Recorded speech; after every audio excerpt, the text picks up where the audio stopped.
തിരുവനന്തപുരത്തെ Karakonam CSI medical കോളേജിലെ security ഓഫീസറെ മർദ്ദിച്ച് കൊലപ്പെടുത്താൻ ശ്രമിച്ച കേസിൽ 4 പേർ പിടിയിൽ. പിടിയിലായവരെല്ലാം നിരവധി ക്രിമിനൽ കേസുകളിലെ പ്രതികളാണ്. വെള്ളറട ആനാവൂർ സ്വദേശി സജിൻ, കീഴാറൂർ സ്വദേശികളായ ശ്യാം, ലാൽ, രഞ്ജിത്ത് എന്നിവരെയാണ് വെള്ളറട പോലീസ് അറസ്റ്റ് ചെയ്തത്.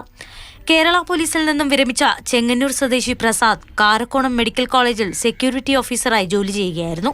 3 ആഴ്ച മുമ്പ് മുഖംമൂടി ധരിച്ചെത്തിയ 4 സംഘം പ്രസാദ് കിടന്നിരുന്ന മുറിയിലെത്തി. പ്രസാദിനെ മർദ്ദിച്ച കൈകാലുകൾ അടിച്ചൊടിച്ചു. പ്രസാദിന്റെ മൊബൈൽ ഫോണുമായി പ്രതികൾ കടന്നു. പോലീസ് അന്വേഷണത്തിൽ പ്രതികളെത്തിയത് നമ്പർ പ്ലേറ്റ് ഇല്ലാത്ത സ്വിഫ്റ്റ് കാറിലാണെന്ന് കണ്ടെത്തി.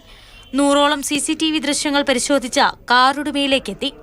നെയ്യാറ്റിൻകര കൊടങ്ങാവിള കൊലക്കേസിലെ 1-ാം പ്രതിയുടെ പിതാവിന്റെ പേരിലുള്ള കാറിലാണ് പ്രതികളെത്തിയതെന്ന് മനസ്സിലായി. തുടർന്നാണ് 4 സംഘത്തിലേക്ക് എത്തിയത്.